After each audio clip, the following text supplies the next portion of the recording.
Hello, on se retrouve pour un podcast, un nouveau spécial consacré à Phil Lizzy, Phil Lynott en tête évidemment. Et je me suis dit, parce que comme on est du côté de Carcassonne, il y avait Franco Mano qui était dans les parages je me suis dit que ça serait pas mal de faire le court trajet en taxi qui séparait son hôtel Mercure de mon hôtel Formule 1. Salut Julien. Oh, peu cher. Salut Julien. Salut. Bienvenue dans l'émission. On sait que tu commences même à presque être un habitué parce qu'on t'a déjà reçu dans pas mal de choses et on continuera à te recevoir parce que c'est toujours un plaisir. Donc Phil Lizzy a quand même un groupe qui est passé, enfin je sais pas, j'allais dire qui est passé inaperçu, mais qui n'est pas en tout cas reconnu à sa juste valeur, il me semble. C'est un groupe très important irlandais et c'est peut-être avec Rory Gallagher, ce que l'Irlande a fait de mieux dans le rock'n'roll. Avec Zem. C'est vrai qu'il y a Van Morrison, oh là là, je vais prendre des tartes, t'as raison, Van Morrison totalement. Mais en tout cas, donc, c'est un groupe de rock, un trio qui est formé à Dublin en 69, composé donc de Phil Lynott, Brian Downey, je crois, à la batterie, et l'autre guitariste, c'est quoi? C'est Eric Bell au début? Eric Bell, exactement. Ben, c'est ça.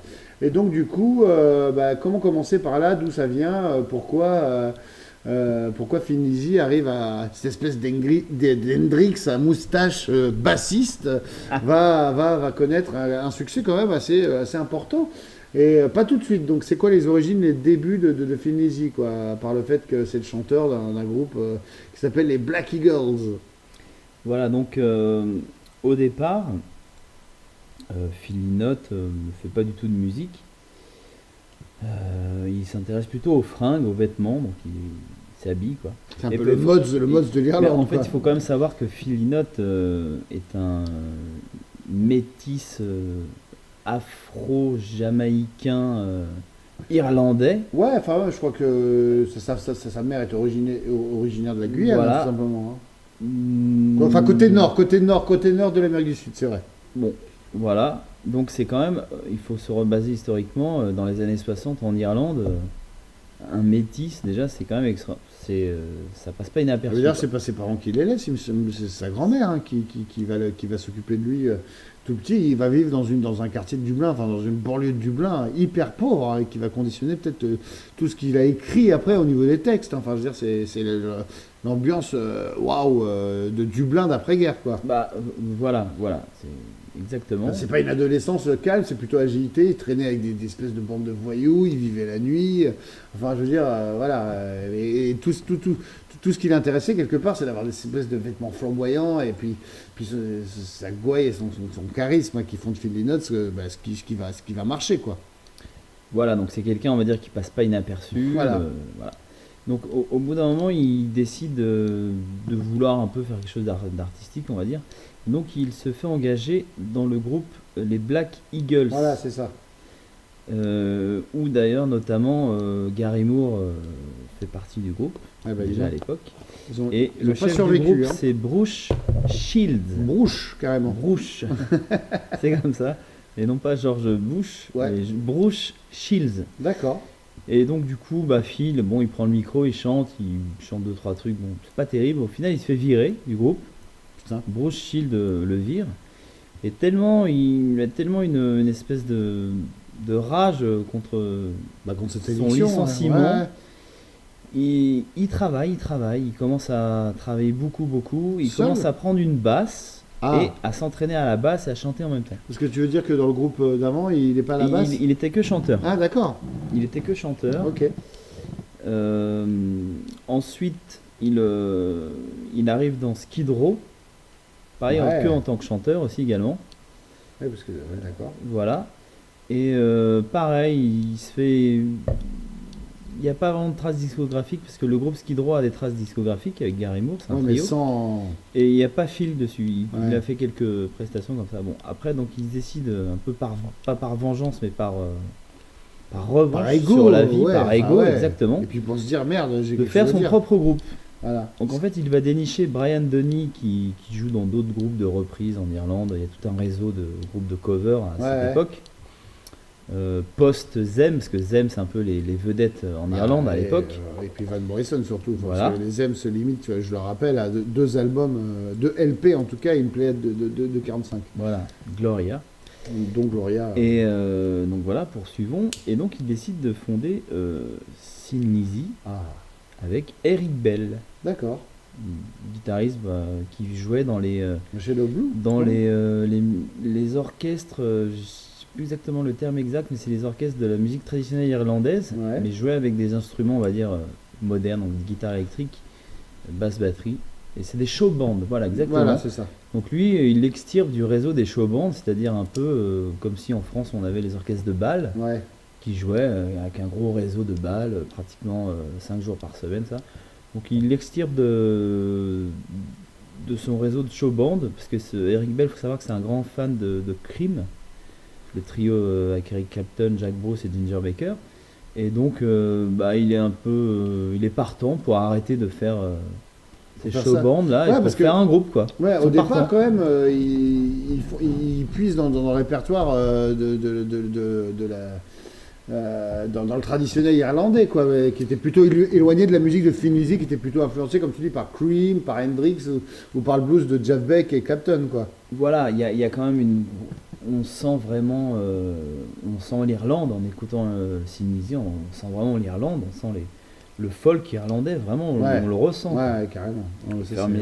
Vraiment. Et du coup, il commence à jouer. Et en fait, comme l'Irlande, c'est assez curieux. Bien avant que la première fois même qu'ils jouent ensemble, déjà la presse musicale irlandaise, qui est quand même, on va dire, assez assez étriquée, on va dire. Elle dépassait pas trop la mer. Fait déjà des articles comme quoi ils allaient fonder un super groupe. Peut-être parce qu'il est noir d'ailleurs. Phil Lynott, anciennement Skid Row. Blablabla, Eric Bell, machin, et Brian Donnet qui est un batteur réputé sur l'île, quoi, on va dire. Quoi. Donc déjà ils commencent et ils ont déjà des articles avant d'avoir joué une seule note. Ce qui est quand même, c'est pas le cas tous les jours. C'est rare pour être souligné. Voilà. Et donc donc ils commencent à tourner, ils commencent à faire un premier disque qui, à mes yeux, les 3 premiers albums de Thin Lizzy sont vraiment une espèce de chef-d'œuvre d'originalité folk, rock, pop, écriture de chansons, vraiment, ça vient de Dylan directement. Et puis les pléiades de textes. Complètement, ça vient de Dylan. Et du coup, j'ouvre une parenthèse assez intéressante. C'est que du coup, en fait, et surtout, une grosse admiration un peu cachée dès le départ pour Van Morrison en fait. C'est pas caché, c'était un peu le mec qui avait traversé l'Atlantique grâce à voilà, mais si on resitue les choses dans le contexte, c'est complètement caché. Et en parallèle à la même époque, aux États-Unis, il y a un petit gars qui s'appelle Bruce Springsteen, c'est ce que j'allais dire, et qui est fasciné, qui a la même fascination pour Dylan et Phil Lynott et Van Morrison, et qui développe la même chose que Phil Lynott à mes yeux, c'est totalement la même chose, la même manière de traiter les textes, la même manière de les phraser et la même manière de raconter la vie. Mais pour aller plus loin que ce que tu dis, je pense que tout simplement Springsteen, avant son premier album en 1973, a écouté les 2 premiers albums de Phil, quoi, qui sont Thin Lizzy et Shades of the Blue of an Age, quoi. Enfin, c'est évident que ça lui est parvenu. Il y a vraiment une connexion, en tout cas dans la façon d'écrire des kilomètres de texte et surtout le placement vocal, quoi. Voilà, c'est ça qui est vraiment impressionnant. Dans les premiers, notamment Springsteen. Et mais moi, d'après mes sources, je pense qu'ils se sont rencontrés en 75, parce que Thin Lizzy commence à tourner aux États-Unis, tout ça. Donc ils se sont rencontrés et s'apercevant mutuellement tous les deux de leur amour commun. De leur amour, et en fait, s'apercevant qu'ils faisaient un peu la même chose tous les deux, du coup, ils ne se sont pas forcément appréciés. Et ils se sont écartés un peu mutuellement. Ouais, mais ça peut arriver, ça, tu sais, quand tu rencontres un mec qui a la même musique que toi. Voilà, et donc forcément, par ego trip, on prend les défauts de l'autre. Et donc c'est assez marrant à constater, quoi. Parce que en fait, dès donc le premier album de Thin Lizzy sort en 71, et ce qui est incroyable, c'est que c'est complètement écrit intégralement par Phil Lynott, quoi. Ce qui démontre qu'avant tout, c'est un auteur-compositeur génial, quoi. Incroyable. Ouais, je veux dire, dans les bassistes chanteurs, si on accepte l'excellent Calogero, c'est une blague. Je veux dire, non, mais il y a McCartney et il y a Phil Lynott comme bassiste-chanteur, quoi. J'oublie exprès Jack Bruce, ou peut-être que j'en oublie là dans mon excitation, mais en tout cas, non, McCartney noir d'Irlande, quoi. Je suis assez d'accord, quoi. Inspiré quand même par Jimi Hendrix aussi, du côté, le côté noir, ouais. Et puis une originalité foudroyante, quoi. Alors, ce qui est étonnant, c'est que, purement bêtement, quand tu fouilles dans les bacs de brocante, etc., ou dans les bacs de la Fnac, et que tu vois un peu le logo Thin Lizzy, tu te dis, oh là là, ça doit être du gros hard, ça va pas me plaire, je parle pour moi, ou je parle pour ma femme qui est fan de country, de blues, etc. Or, c'est pas vraiment le cas, on n'est pas encore dans le hard rock, on est plutôt dans une espèce de musique qui a plus à voir avec un rock un peu celtique que prônait Rod Stewart ou les influences de Van Morrison ou encore une fois Dylan, quoi. Exactement, parce que notamment sur les 3 premiers. Voilà, cette première, on va dire le Mac 1 de Thin Lizzy, qui reste en trio, est vraiment axé là-dessus. Ensuite, comme ils s'aperçoivent que le succès n'est pas vraiment au rendez-vous, à partir du single, en fait, ils font une reprise d'un traditionnel irlandais, Whiskey in the Jar, et c'est là leur premier single hit, quoi, on va dire. Ouais, et c'est là que jusqu'à maintenant, leur single ne remporte pas vraiment un grand succès, quoi. Ouais, mais pas grand-chose. En plus, Whiskey in the Jar arrive assez vite. Hein, c'est pas Whiskey in the Jar. Hein. Une jarre, hein, mais qui était prévu pour être une phase B et qui finalement va faire un gros succès. Voilà, c'était Boys in the Corner. Et juste pour la petite anecdote, quand même, Lynott à l'époque était quand même conseillé par les musiciens de Slade et qui avait comme manager Chas Chandler, qui est quand même le mec qui a fait venir Hendrix aux États-Unis. Donc c'est quand même qui a fait venir Hendrix en Angleterre des États-Unis, pardon. Donc ça veut dire que beaucoup qui était le bassiste des Animals. Bien. Et donc ça veut quand même dire que des gens s'intéressaient à ce personnage loufoque qui était Phil Lynott, quoi. Et tout va se baser en fait sur ce personnage, parce que tu parlais des 3 premiers albums. Sur le premier, qu'est-ce que tu pourrais te conseiller comme approche immédiate? C'est pas évident, mais sur le premier album, moi, je sais pas, tu prends Didi Levine qui est déjà une chanson épique qui fait plus de 7 minutes, mais des chansons plus courtes comme Clifton Grange Hotel. Look What the Wind Blew In. Et non Look What the Dragged In pour les petits fans des Stones. Non, mais c'est extraordinaire. Ailleurs, très très bien. Saga of the... Je n'arrive pas à le dire, j'ai un très mauvais accent irlandais. Même anglais, hein, ton accent n'est pas terrible, je te le dis. Hein. Saga of the Argent Orphan, voilà, c'est très très bon morceau. Essaye de m'expliquer ce qui se passe dans le son par rapport à l'époque. Qu'est-ce qu'il y a dans le son? Alors, à part le fait qu'il y a des influences évidemment celtiques, etc. Qu'est-ce qui se passe pourquoi toi... Quand découvres-tu Phil Lynott dans ta vie, quoi, et qu'est-ce qui fait, Thin Lizzy, qu'est-ce qui fait que tout de suite te prend à la haute trip? Moi personnellement, je découvre Thin Lizzy, donc Phil Lynott entre parenthèses, en 2002 par un parent d'élève, parce que moi je suis batteur musicien, j'ai donné des cours de batterie.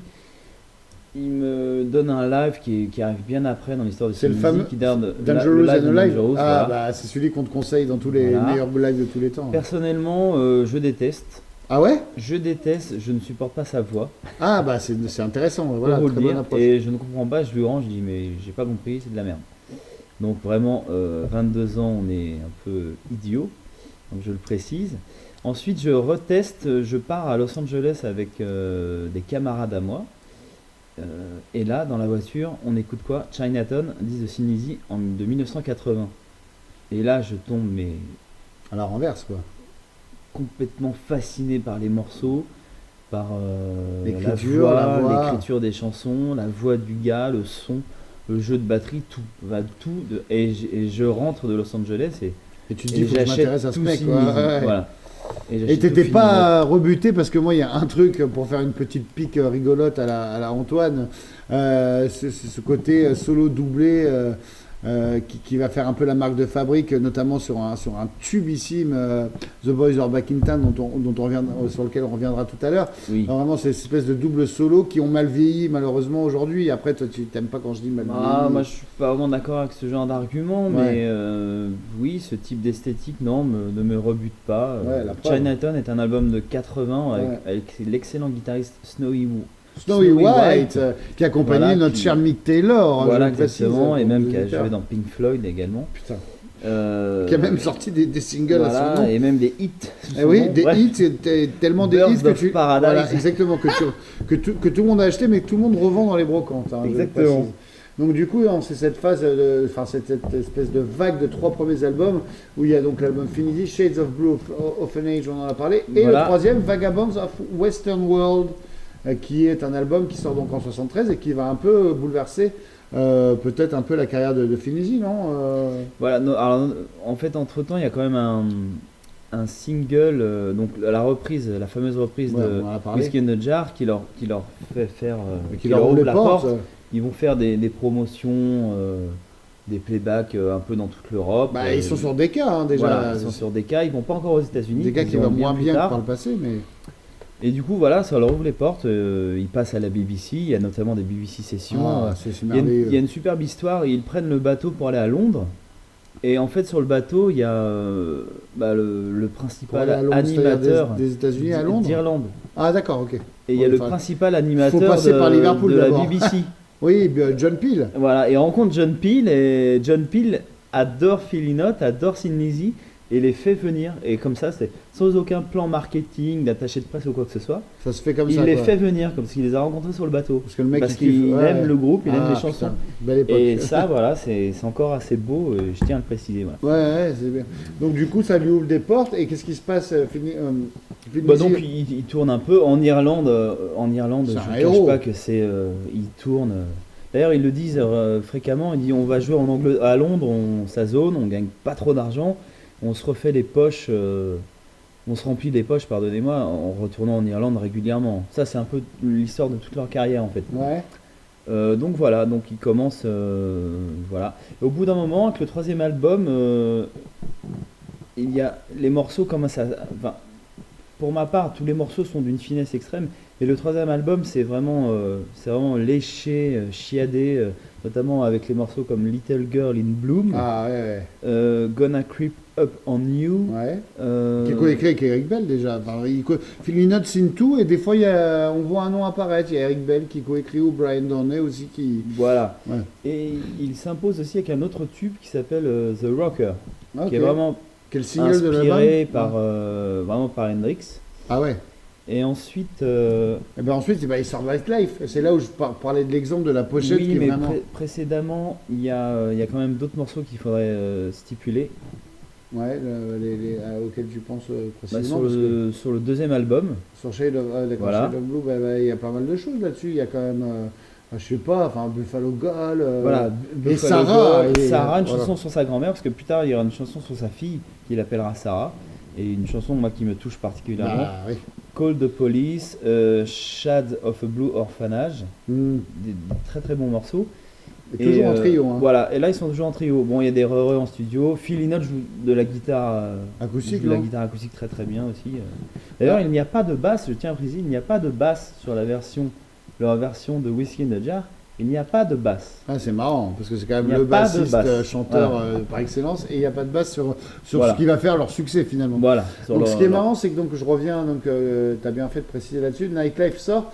Et là, donc, c'est un nouvel album, moi, que je trouve magnifique et qui est à des années-lumière de ce qu'on peut penser quand on voit la pochette. On a l'impression que c'est une espèce de ressucé de Black Sabbath et tout. Le lettrage, moi, je le trouve très moche. Enfin, après, c'est une esthétique personnelle. Non, il y a une panthère noire, c'est Jim Fitzpatrick qui a fait beaucoup de leur pochettes. C'est peut-être le problème de la panthère noire, mais et il a en fait tout des cas, belles là... Et la panthère noire est censée représenter Phil Lynott. Oui, on a bien compris, mais justement, je trouve ça un peu comme le personnage de Banania sur les... Bon, bref, là, je m'égare, mais il y a vraiment... Vous extrapolez. Ouais, j'extrapole, mais vraiment, là, c'est McCartney. Vraiment... tu l'as dit pour rigoler, mais c'est exactement ça. On est un peu dans la finesse d'écriture d'un McCartney donc quand même... de Wildlife ou de choses comme ça. Enfin, c'est la même époque, mais... Et ça marque l'apparition de Gary Moore qui revient petit à petit pour apparaître sur un morceau qui fait tout simplement le solo sur Still in Love with You, quoi. Alors voilà, concrètement, en fait, pour revenir un petit peu en arrière, 2-3 pas en Encore arrière, une fois. Gary Moore, en Va fait, et vient, Eric Bell tombe dans l'alcool, Ah, vraiment très violent. Le dernier concert de Sin Lizzy est une catastrophe parce que Eric le Bell dernier, c'est-à-dire. la dernière fois qu'ils jouent ensemble tous les trois, Ah, merde. je sais plus exactement Ouais, quelle ouais. date. En fait, l'après-midi, ça se passe en Irlande. Ouais. L'après-midi, Eric Bell va chez sa tante Ouais. et quand même, il se biture avec sa tante. Mais Et- à quoi, en fait, quel genre d'alcool? Eric Bell Je est, sais pas. je pense du À la Guinness, les whisky, irlandais, ouais. voilà. Ouais. Et, Eric Bell, c'est quand même un personnage un peu lunatique. Il en a marre de se déplacer dans toute l'Europe, de prendre des avions, de voyager beaucoup. Ouais, parce que ça voyage. Pour Hein. défendre un single qu'ils arrivent, ils jouent en playback. Il comprenait pas lui. Lui, il venait des Et show on parle bands. toujours du single Whiskey in the Year. Hein. Voilà, Mm. même The Rocker, tout ça. Ouais. Et, lui, il comprend pas cette espèce de truc de show business, de se déplacer, d'attendre l'avion, voilà, des heures d'attente. D'un côté, Pour juste arriver à faire une télé en Allemagne ou je ne ouais, sais enfin, où. c'est le lot de tous les musiciens. On Donc déteste c'est le tous show aller business. à... Donc lui, il est pas du tout là-dedans, donc il en a marre et du coup il massacre le dernier concert et du coup il se fait virer. Un peu, c'est lui qui se sabote lui-même, quoi. Voilà, exactement. Et donc le management de Sin Lizzy, parce qu'il y a quand même des gens derrière, ouais. derrière Et tous ce sont des les cas, groupes je le qui existent, rappelle, il y a quand même hein. des gens qui envoient les musiciens jouer un peu partout Ouais, c'est là et où ils qui vont investissent signer de sur- l'argent. Et là, on est au bord de la faillite de Sin Lizzy en fait. Ouais, et puis c'est Vertigo qui va rattraper Et le truc. genre, Hein. qu'est-ce qu'on fait On remonte un autre groupe. Brian Doneff et Phil Lynott ne savent pas trop. Donc, Ouais. qu'est-ce qu'on fait On remonte un autre groupe, on change de nom de Sin Lizzy, on monte Et là, un tu truc parles encore à l'époque de Nightlife. Et Après là, du Nightlife. coup, ils appellent Gary Moore pour faire un peu d'intérim. Ouais. Ils appellent Gary Moore pour jouer parce que Gary Moore était quand même un guitariste réputé sur l'île. Il a commencé sa carrière. Son père est manager de club de blues et de Ouais. rock en Angleterre. Donc le fiston arrive à jouer là-dedans. Tout en sachant quand même que Gary Moore quitte le foyer familial pour faire les routes et pour vivre avec son baluchon et sa guitare. Quand même. Ouais, Parce ouais. qu'il arrive à faire très très bien sur l'île et même à Londres. Ouais. Bon, bref. Donc il fait un petit peu d'intérim. Donc c'est pour ça que nous trouvons une trace de son ce Nightlife. super morceau. Mais Nightlife, c'est Still le... in Love with You. Avec Donc le chorus de Nightlife, Gary ça Moore. marque le dernier album avec Bell, en fait. Parce que Ah non, Non. Nightlife, ça marque l'arrivée des deux nouveaux guitaristes. Ouais, mais par touche. Hein. Enfin, je dirais, il joue un petit peu ici et là. Bah, essentiellement, il y a les deux nouveaux guitaristes, donc Scott Gorham et Ouais. Brian Robertson, D'accord. qui ont été recrutés pour Ouais, justement, donc si on reparle du son des deux guitares, de faire des unissions, des harmonisations des deux guitares, ça vient de là. ce qui vous dérange un petit peu apparemment, Monsieur Non, Merizo, mais je trouve ça ce qui daté. est un style original qui vient en fait de Wishbone Ash. Sin Lizzy n'a pas inventé ce style. Et donc c'est pour ça que nous retrouvons Gary Moore sur cette version de Still in Love with You. Mais c'est lui qui va C'est une prendre quand même- formidable balade. un et qui solo va prendre de la merveilleux. guitare sur la tournée, qui va promouvoir l'album. Hein. Voilà, donc il fait un peu d'intérim, voilà, comme il a un très mauvais comportement, notamment quand il est très très alcoolique, Ouais. et comme les gars en ont marre, les rodis du groupe en ont marre de le récupérer, torcher tous les soirs, parce que lui il veut développer sa carrière, il est là, Sin Lizzy il s'en fout un peu, il est là en tant que requin musicien, donc il se biture tous les soirs, et donc les gars en ont marre un peu, donc au final il se fait un peu limoger, Ouais. ce qui l'arrange pour développer sa carrière un peu. Voilà. D'accord. Donc du coup, après, l'album d'après, c'est Fighting, qui est sorti en 75, c'est toujours sur Vertigo, donc qui a repris, desquels les a laissé tomber. Hein. Donc c'est Vertigo qui reprend le truc, et c'est quand même distribué, il faut le préciser, par Mercury aux États-Unis. C'est pas n'importe quoi, Mercury Voilà, qui a donc là, Rod en fait, Stewart, etc. Quoi. Donc, À ce moment-là, il et commence d'ailleurs, à Mercury, tourner c'est marrant parce que comme Rod Stewart. Freddy. Oui, et puis comme Rod Stewart, quand on parlait de l'influence celtique, qui est Oui, hyper voilà, présente exactement. sur ces années Mercury, qui resteront pour moi, j'en parlerai dans un autre podcast, les années, les golden years de Rod Stewart. Quoi. Voilà, donc en fait, il commence à tourner aux États-Unis. Ils font des premières parties.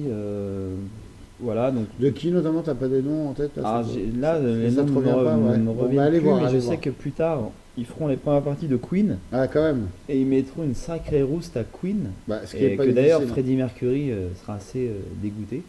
Et il est vide de la tournée parce qu'il pique la vedette à Queen. Quoi. Ouais. Ce qui n'est Parce pas... que Sin Lizzy a une grosse réputation sur scène, c'est un bulldozer, c'est une grosse Ouais. boucherie. Quoi. Et puis je trouve que C'est justement, l'enfer, si quoi. tu me permets, enfin justement l'album Fighting, c'est un peu... là, ça commence à être sérieux, quoi. Juste pour la petite histoire, le groupe enregistre à l'Olympique, quand même, déjà. Et c'est quand même Keith Harwood, qui a quand même bossé avec Bowie, les Stones et Led Zeppelin, et qui bossera d'ailleurs jusqu'à son accident tragique de voiture en 77, qui va carrément... qui va être l'ingénieur du son sur cet album. Donc, et du coup, on se retrouve avec là... des morceaux assez géniaux. Leur tube, avant qu'ils aient leur propre tube, c'est une reprise de Rosalie. Bah oui, de Bob Seger. Qui est une très très bonne reprise. Et qui est une bonne chanson d'ailleurs. Une très très bonne chanson. Du coup, le groupe, on va dire, se formate un peu, parce que sur les 3 premiers albums, il y a des suites un peu celtes, des espèces de délires sur les textes un peu celtes, tout ça, sur les origines de l'Irlande. Là, on va dire que Lynott a l'intelligence de se formater un peu lui-même. Donc déjà, il a épaissi le son avec les 2 guitaristes. Ouais. Les morceaux sont un peu plus courts, c'est un peu plus formaté pour la radio, dans le but de vendre des albums aux États-Unis. Donc avec Rosalie, la reprise de Bob Seger, là ils y arrivent pas mal, ils font une très très belle reprise. Et je parlais de Keith Harwood et des Olympic Studios aussi pour dire qu'ils repiquent un peu le gratin anglais, et notamment Ian McLagan qui participe quand même au disque, hein. Notamment il fait les pianos sur Rosalie justement et sur un autre morceau qui m'échappe, non c'est Silver Dollar je crois. Et du coup franchement voilà, on se tape le gratin un peu de l'Angleterre qui met la main à la pâte pour essayer de faire en sorte que cet estrange moustachu venu de la Guyane puisse percer un petit peu, quoi. Et du coup, en tournée, ça donne des performances assez incroyables qu'on retrouve. En tournée, ça donne des faut pas se baser sur le Rock Palace parce que c'est pas leur meilleur, mais. Ça c'est bien après, donc il est malade. Le Rock Palace, il en fait avant qu'il soit malade, quoi. Donc du coup, voilà. Donc après, y a... parenthèse, Rock Palace, il est malade, il a une. Oui, il a une pharyngite. Oui, il n'est pas encore héroïnomane au chevet de sa mère. Pour conclure sur Fighting, a un album avec des super morceaux qu'on vous mettra dans la playlist, notamment. Mais c'est pas toujours très gai, hein. C'est assez noir, hein, ce que fait la Lynott. Tu sens déjà. Est-ce qu'il est déjà dans l'héroïne ou pas? Il y a du blues, il y a de la pop, il y a beaucoup de choses. Il y a toujours un peu d'Irlande. Et c'est surtout ce débit, cette manière de phraser les textes. Je suis d'accord. Et le son en général est quand même pas mal. Sur l'album Nightlife, le son est un peu léger. Ah, je suis pas d'accord. Le groupe eux-mêmes n'a pas été satisfait de cet enregistrement. Mais au fur et à mesure, on y vient. Et puis voilà, donc là, sur l'album d'après, qui est Jailbreak. Voilà, là, enfin le tube qui leur ouvre les portes pour les États-Unis. Et puis pour le monde entier. Et donc, qui est. The Boys Are Back in Town. Voilà, et aussi Jailbreak, qui fait partie d'un des tubes. Et voilà, The Boys Are Back in Town, un morceau que globalement tout le monde connaît. Cowboy Song aussi. Je suis pas sûr, en fait, c'est pas non plus un titre. J'aimerais bien que les gens le connaissent par cœur, The Boys Are Back in Town, mais allez le réécouter, quoi. C'est quand même un. Donc pour la petite histoire, c'est quand même un morceau qu'on entend dans le film Chevalier. Ah. Avec Heather Lodger, celui qui a fait le Joker. Dans les derniers Batman. D'accord. Un très très bon film sur les chevaliers. Ok. Qui est très très bien. Et il y a ces morceaux. D'accord. Ok. Très bien. Donc voilà. Du coup, la carrière se poursuit. Mais est-ce qu'on a déjà parce qu'on va aussi parler beaucoup de Phil Lynott. Est-ce que Phil Lynott commence pas encore à développer sa carrière solo, ce qui ne va pas tarder. Mais est-ce qu'il y a déjà le côté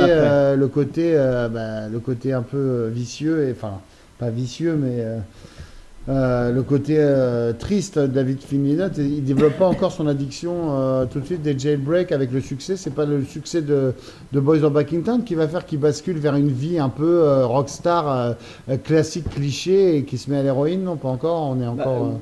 Concrètement, je pense que tout ça a déjà commencé.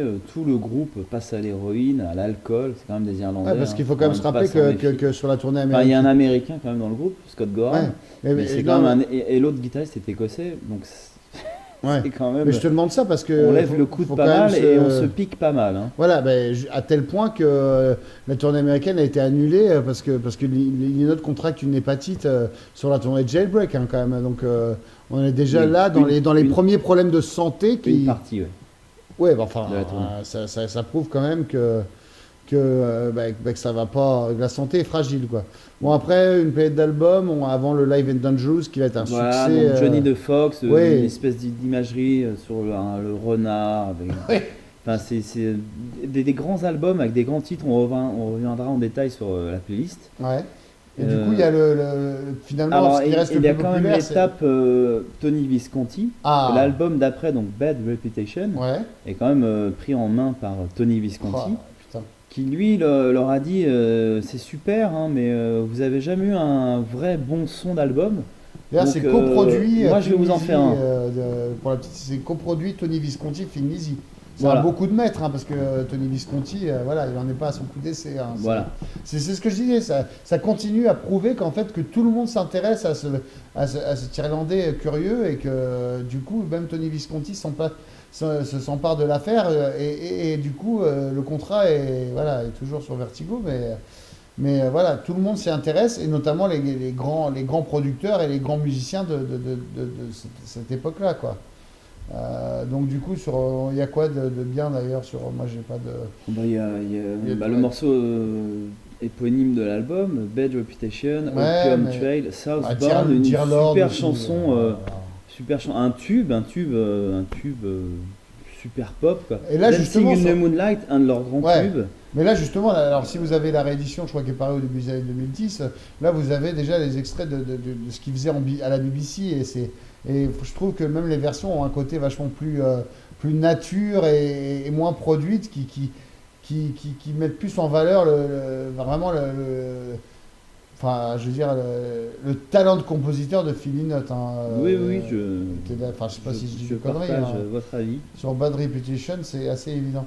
Et du coup, ce que j'allais dire, c'est que Live in Dangerous, finalement, restera aujourd'hui peut-être l'album le plus connu, malheureusement, peut-être, de Thin Lizzy, quoi. Non, parce que c'est dans la continuité, c'est un très très bon album. Non, mais je suis d'accord, mais bon, il y a toutes leurs, de réduire ça à un live. Leurs meilleures chansons qui sont très très bien interprétées. C'est une compil live, quoi. C'est un show de 77 enregistré, qui est quand même qui n'est pas un live intégral, il y a quand même des parties qui ont été rechantées en studio. C'est un live trafiqué, pas tout, peut-être 20% a été refait, quelques solos par-ci. Bon, c'est l'industrie du disque, hein, donc avec l'excellent Huey Lewis à l'harmonica sur Baby Drives Me Car qui fera la BO de Retour vers le futur. C'était juste une petite anecdote. Exactement, parce qu'ils sont très très potes. Très amis. Ouais, mais ce qui est marrant, c'est on est quand même dans le même line-up. On dit, là, depuis tous ces albums, là, ça donc fait là, quand même 4-5. On va dire que c'est la Formule 2, le Mac 2. C'est le vrai Thin Lizzy, le Mac 2, comme tu dis. On peut dire ça. Nous pouvons utiliser cette expression. Alors, qu'est-ce qui se passe un peu pour avancer, parce qu'on est assez long là-dessus. Mais là, il y a. Bref, le groupe a un problème avec Brian Robertson, le guitariste. Avant de partir en tournée, il se bat dans un bar. C'était comme un Écossais, très bon Écossais qu'il est, à coup de tesson de bouteille, et du coup il se fait blesser la main. Donc il ne peut pas partir en tournée, donc le groupe est quand même un peu déstabilisé, on va dire. Et au final, il le remplace par Gary Moore. Bon, Gary Moore pire comme choix. Refait son intervention. Il a toujours plané dans l'ombre. Hein. Voilà, il fait partie de l'histoire. C'était quand même un Irlandais, c'est quand même le pote de Phil Lynott, c'est quand même des amis, quoi. Voilà. Et donc ensuite, ils enregistrent un album Black Rose, qui est un excellent disque avec Gary Moore. Donc très très bon disque avec des très très bonnes chansons. Il y a toujours du pop, il y a du côté irlandais. C'est le son du groupe. C'est pas là-dessus qu'il y a Waiting for an Alibi, c'est là-dessus. Voilà, grande chanson Sarah, cette fois-ci en hommage à sa fille. Sarah, contrairement à sa grand-mère, comme tu disais tout à l'heure. Parce que la première version de Sarah, une autre chanson de Sarah, c'est pour sa grand-mère. Donc il y a bien deux Sarah, parce que moi j'ai un 45 tours, donc le Sarah que j'ai en 45 tours, c'est bien pour sa grand-mère. Hein. Peut-être. Que je t'ai offert en plus, enfoiré, enfin bref. Parce que ta femme s'appelle Sarah, inutile de le préciser. Exactement. Donc cet album-là, toi tu le trouves dans la lignée des autres. Moi je trouve ça déjà un peu tard. Hein, enfin, au niveau... personnellement, au niveau des goûts. Disons qu'il y a Gary Moore, donc très grand guitariste, qui co-signe un titre. Hein. Qui bosse beaucoup sur Sarah, c'est lui qui co-signe. Hein. Et aussi sur l'espèce de Black. Alors en fait, ce qu'il faut quand même, pour remettre dans le contexte, à cette période, c'est-à-dire en 78, enregistré à Paris d'ailleurs, ce disque. Ah bon? C'est enregistré à Boulogne? Enregistré à Paris, à la Grande Armée. Ah! Bref, à cette époque, Gary Moore a lancé sa carrière solo, et Phil Lynott va sortir son album solo. Donc en fait, ils se réunissent tous les deux, ils font des morceaux, ils font un peu l'usine, genre rendez-vous à 10h, on arrête à 19h le soir, ils composent, et des deux personnages, personne ne sait où tel morceau va atterrir. Ah, c'est un donc peu Sarah comme Rod aurait Stewart, pu atterrir sur le disque de Gary Moore, ouais. et vice versa. Ouais, c'est un peu comme l'histoire de Rod Stewart qui faisait des sessions avec les Faces et finalement on choisissait après Voilà. pour des questions purement contractuelles, de savoir sur quel disque ça atterrirait. Voilà, donc ils ont une bonne collaboration donc tous les deux. Ouais, c'est un peu le début du bordel quand même. Et puis ça va pas aller. Donc ensuite, Gary Moore poursuit, arrête, bon il tourne. Alors, petite parenthèse, Brian Donnet part en cure de désintoxication. Décidément. Dû à l'alcool et à d'autres produits chimiques. Et donc il y a un autre batteur qui intervient, un des membres de la famille purpleienne, Deep Purple. Ouais. Un des membres, le batteur du Gillan Group. Ouais. Et du coup, son nom ne me revient pas. Ouais, c'est pas grave. Les gens savent très bien. Il fait la tournée en 78, comme une bonne partie de la tournée. Bon, là, on va un peu, malheureusement, donc du coup, Phil Lynott, on mélange un peu sa carrière solo et sa carrière. Album solo. Voilà, donc là, ça brouille Solo les pistes. in So. Oui. Très très bon album. C'est album. un super titre aussi. Voilà. Et avec là, il y a alors là, c'est carrément c'est précurseur de Prince. Oui. Parce que ça, on n'en parle pas, mais il y a du funk, il y a de la soul. Il y a de la pop, il y a des ballades avec des cordes. Il y a tout. Il y a du disco, il y a ce qui va. Il y a même une espèce de il est précurseur de la musique house même. Ah ouais. Avec un morceau comme Yellow Pearl. D'accord. De la techno, tout ça. Il est précurseur de beaucoup de choses.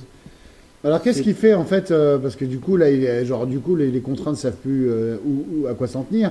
Il y a une carrière de Thin Lizzy qui existe, qui est basée sur les succès, on l'a déjà dit, de Whiskey in the Jar et de Boys Are Back in Town, et en parallèle il monte sa carrière solo et ça tranche un peu avec le début de sa plongée aux enfers, parce que il va se passer quoi 5-6 ans avant de mourir. Qu'est-ce qui se passe dans sa vie intime? Moi, j'aimerais bien qu'on développe ce côté. C'est quoi cette personnalité qui fait qu'il va complètement sombrer en très peu de temps? C'est pas juste la maladie, c'est les addictions à l'héroïne. C'est que c'est un junkie, quoi. Mais c'est un junkie depuis quand? Depuis, je pense, oui, 74, 75. Ah ouais, donc ça fait déjà longtemps qu'il traîne ça. Il a découvert l'héroïne, je pense, aux États-Unis. De tourner, c'est quand même un groupe qui est obligé de tourner énormément. Ils sont toujours en tournée en fait pratiquement quoi. Et du coup le fait d'être en tournée, tu penses que pour un musicien ça donne envie de se baser sur les Coltrane et tout ça, ou les Johnny Hooker pour devenir héroïnomane, pour tenir comme les autres? J'ai une grande phrase, les plus grands rockers ont toujours été les jazzman hein. Ouais, non, mais je suis bien d'accord. Mais à l'héroïne dans les années 50. Donc tu crois que c'est une copie du truc, ou c'est juste que les mecs se retrouvaient avec un mec qui leur disait vas-y, tu vas tenir le coup avec l'héroïne, goûte ça? C'est plus le côté vas-y, tenir le coup. Tenir le coup avec l'héroïne, c'est pas de l'amphétamine que les Beatles prenaient à Hambourg. Là, on est vraiment dans un truc hyper dark, ou alors c'est plutôt de la création, ou on est dans l'héroïne plutôt de Lou Reed. Je pense qu'on est dans un sale truc, parce qu'il y a quand même une anecdote où Bob Geldof, qui était quand même ami de. Qui était quand même très mauvais compositeur et chanteur. Enfin, Phil Lynott a quand même lancé la carrière de Bob Geldof. C'est pas ce qu'il a fait de mieux. Et de son groupe, les Rats Bottom, parce qu'ils faisaient les premières parties de. Boom Tom Rats. Voilà, Boom Tom Rats. Tu vois, c'est tellement bien qu'on n'arrive plus à le dire. Personnellement, je suis vraiment pas pour, mais ce n'est que mon avis. Bref, Phil Lynott a quand même. Eu des expériences assez dark avec pas mal d'amis à lui quoi. C'était quand même un personnage un peu trouble quand même, c'était un charmeur, c'était quelqu'un de tout le monde l'aimait et tout, il y avait quand même des passages troubles, si vous voulez obtenir quelque chose, il pouvait être assez dark en fait. Mais dans quel sens en fait? Il a quand même en fait, il y a une histoire qui est pas très connue, mais il a quand même dit à Bob Geldof, il a proposé une ligne de coke et en fait c'était une ligne d'héroïne. Donc Bob Geldof a commencé à faire un malaise, tout ça pour que Phil Lynott couche, puisqu'il voulait coucher avec sa copine en fait. La copine de ce que j'allais dire, c'est qu'en fait c'était un sacré tard, c'est un peu le Hendrix de la fin des années 70 quoi. Voilà, donc c'est quand même des sales histoires.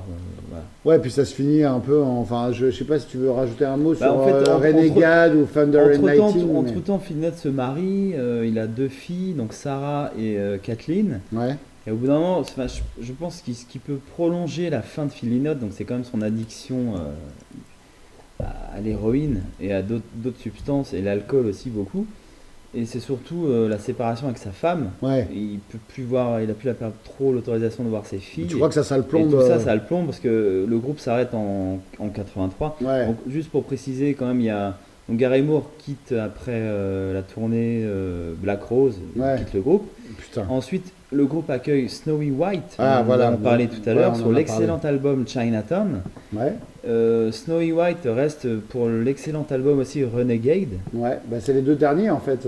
Et ensuite, le groupe accueille John Sykes, guitariste qui va finir avec Whitesnake par la suite. Super. Pour Thunder and Lightning. Et là, ils font leur tournée d'adieu, 83. Mais c'est avéré? C'est Farewell Tour, ah ouais, donc tournée d'adieu. C'est pas repiqué après, c'est vraiment, ils savent au moment où ils font la tournée que c'est fini. Ah là, c'est fini là. Et donc, merde, du coup, et pourquoi? Parce que c'est fini, Phil Lynott va arrêter. Et puis Phil Lynott espère il veut passer à autre chose, et surtout Phil Lynott, entre-temps il sort un deuxième album solo, The Phil Lynott Album, et là il a encore développé une autre facette de lui qu'on ne connaissait pas. Donc pour savoir, il faut quand même savoir que j'ai dit 2 fois savoir, pardonnez-moi. Ouais, c'est pas grave. Les fans de Thin Lizzy n'aiment pas du tout les albums de Phil Lynott, parce que c'est exactement ce qui génère l'industrie de la musique du futur, c'est-à-dire Prince, l'espèce de côté funk, soul. Ouais. Mais Michael Jackson, peut-être on peut dire aussi. De la pop. Moi, j'ai pas peur de le dire. Des ballades avec du sax. Et donc les gens ne comprennent pas trop ce qu'il fait de la musique électronique. Ouais. Donc les gens ne comprennent pas trop des trucs, même du reggae. Bon, Police est passé par là, je pense. Ouais, et puis pas que Police, enfin la musique jamaïcaine. Mais voilà, donc il brasse quand même quelque chose d'assez différent de Thin Lizzy. Donc lui, il va aller vers autre chose. Donc pour finir, il clôt le chapitre de Thin Lizzy. Là, il nous remonte un autre groupe qui s'appelle Grand Slam. D'accord. Donc il y a beaucoup plus de synthétiseurs. On en mettra dans la playlist. Hein. On en mettra, effectivement. Donc il n'y a pas vraiment d'album, il y a beaucoup de live, il tourne. Ouais. Et dans quel état il est sur scène? T'as des témoignages déjà, de ça? on voit qu'il est plus bouffi, on voit qu'il commence à être gras. Un peu comme Jones, Brian? Éventuellement, on pourrait faire encore une fois, moi je ramène tout aux Stones, mais c'est pas grave, pas de problème. D'ailleurs, Thin Lizzy, tout le groupe était des grands fans des Stones. Ouais. Brian Doney, en 83, a dit que rien n'a été mieux que les Stones, en fait. C'est assez beau de voir ça. C'est toujours le cas en 2018, c'est ça qui est beau de voir ça. Et donc, pour finir, voilà, Grand Slam, bon, ça marche pas vraiment. Alors moi, ça tourne un peu en Angleterre, on est sur les cendres de Phil Lynott. Ouais. Il reprend notamment le morceau Chocolat Rome. Voilà, une belle version que personnellement me fait plaisir. Je vous invite à aller l'écouter.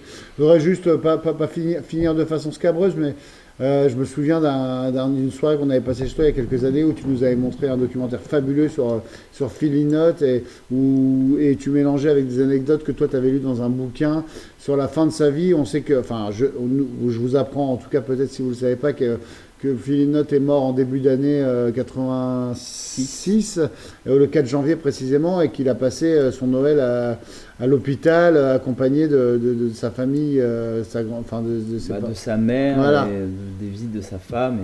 Mais qu'est-ce qui se passe? Pourquoi il est à l'hôpital? Il contracte quoi? Une espèce d'hépatite. Ouais, c'est ça. Il a le foie dans un état. Ouais, et puis je l'ai dit tout à l'heure, il avait déjà fait une hépatite pendant une tournée de Thin Lizzy. Donc c'est un truc qui traîne et qu'avec l'héroïne et le mode de vie, ça. Voilà, la fin est assez tragique, non mais on peut le dire. Autant il y a des morts subites dans l'histoire du rock qui laissent planer plein de mystères. Lui, il était en phase terminale parce qu'il avait trop tiré sur la corde, quoi. Voilà, on peut le dire. Son foie était dans un état lamentable. Un peu comme Charlie Parker, en fait, au final. Hein. Ouais.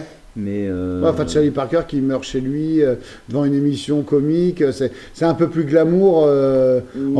L'état de son foie, c'est non, c'est pas du tout glamour. Non, mais je veux dire, lui, il est vraiment. C'est des gens qui meurent d'excès, quoi. Ouais, il passe ses fêtes à l'hôpital. Enfin, c'était déjà foutu. Mais qu'est-ce qui reste un peu de Phil Lynott du coup aujourd'hui? Qu'est-ce que tu as envie de dire là pour finir aux gens? Une grosse influence aux États-Unis dans beaucoup de groupes de rock qui ont survécu, qui sont arrivés après. Ouais. Il y a toujours une influence, il y a toujours quelqu'un qui cite Phil Lynott, il y a toujours quelqu'un qui cite le groupe entier, les morceaux du groupe. Ensuite, U2. Parce qu'il y a des histoires avec U2 aussi, quand U2 commence à sortir. Surtout quand Dire Straits commence à sortir, c'était des grands potes Phil Lynott et... Bono? Non, et Mark Knopfler. Et Mark Knopfler, c'est des grands potes. Ils ont fait des morceaux ensemble d'ailleurs sur les morceaux de solo de Phil Lynott, on les mettra dans la playlist. Et il y a une espèce d'héritage comme ça. Bono, quand U2 sort, U2 doit faire la première partie de Phil Lynott, et Phil Lynott est complètement un peu dévasté par cette nouvelle vague qui arrive d'Irlande, et il comprend pas trop la musique, et il sait que ça va marcher. Et il se dit que lui est dépassé. Il se dit qu'il va se faire dépasser, quoi. Ouais, il est déprimé. Jeunesse, quoi. Ouais. Donc il est respecté. Pourtant, c'est un mec assez jeune, quoi. Ouais, mais comme tout va très vite dans le business de la musique. Ouais. Ce qui pourrait rester, c'est. Je pense que bizarrement, plus aux États-Unis. Ah ouais. Aux États-Unis, des grands groupes de rock citent Thin Lizzy en influence. Ouais. Après, l'influence sur Springsteen, évidemment. En Europe, en Angleterre, c'est quand même c'est quand même connu. En Irlande, c'est connu. Mais il n'y a pas encore l'aéroport. En France, malheureusement. Mais il n'y a pas encore l'aéroport Phil Lynott, qui devrait d'ailleurs. Je pense qu'il n'y a même pas une rue. Moi, j'appelle au gouvernement irlandais parce qu'il y a un aéroport. Il y a juste une statue qui est régulièrement dégradée. C'est-à-dire, les gens mettent de... les gens la cassent régulièrement. Et pourquoi ça fait peut-être 30 fois qu'elle a été réparée, cette statue, depuis... elle est où Tu sais plus dans quelle ville elle est? Elle est à Dublin. Ouais, d'accord. Et c'est mon grand rêve personnel d'aller faire une petite photo. D'aller la dégrader à ton tour. En tout cas, au lieu de dégrader les statues de Phil Lynott, allez réécouter. Écoutez, c'est vraiment... un grand groupe. Phil Lynott est un grand chanteur, un grand musicien, puis le placement de la voix, un grand chanteur... enfin voilà. Une belle voix, voilà. Écoutez, et puis un compositeur. Et vous verrez vraiment Prince, vous verrez beaucoup de gens qui ont déboulé après. En tout cas, ça a été un bonheur encore une fois de te recevoir, et puis vraiment aller écouter la playlist. On a été long, mais c'est ce qu'on aime. On nous demande de faire plus long à chaque fois, quasiment 50 minutes sur Thin Lizzy. On vous embrasse très fort. Merci Julien Franco-Manod de ta présence. Merci j'espère, à vous, Antoine Mérigeau, et merci à Phil Lynott surtout. Merci à Phil. Il méritait cette heure. Merci Phil.